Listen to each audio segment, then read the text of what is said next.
यदि आप हमारे चैनल के सभी गाने को पसंद करते हैं तो डीडी प्रोडक्शन हाउस के यूट्यूब चैनल को लाल बटन दबा के सब्सक्राइब करें और घंटी के निशान को जरूर दबाएं।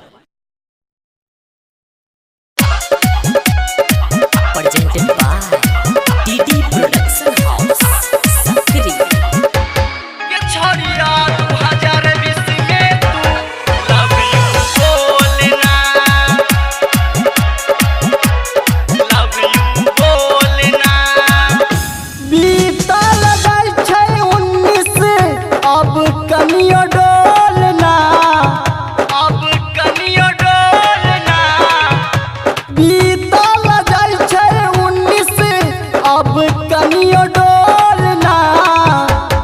छोड़िया 2020 में तू लव यू बोलना, गे छोड़िया 2020 में तू लव यू बोलना, लव यू बोलना।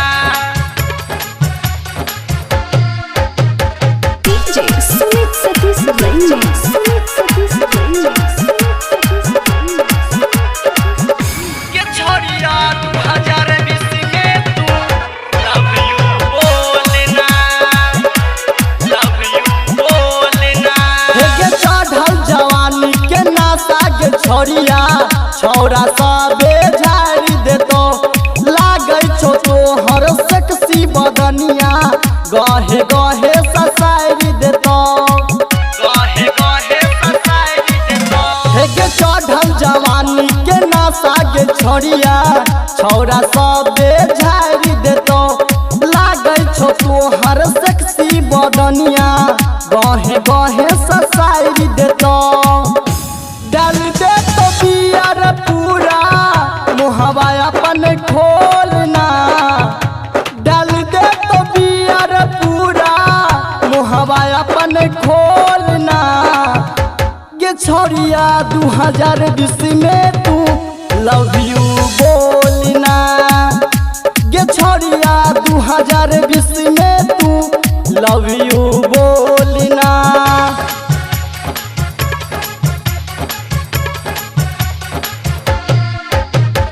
DJ Sumit Satish Ranjan, Sumit Satish Ranjan,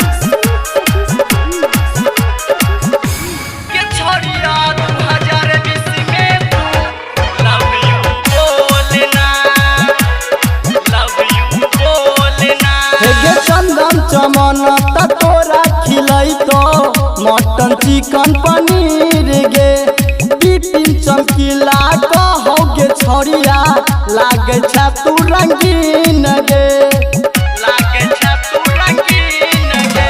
हे गे चंदन चमन त तोरा खिलैतो मटन चिकन पनीर गे, बिपिन चमकीला कहो गे छोड़िया लागे छा तू रंगीन गे।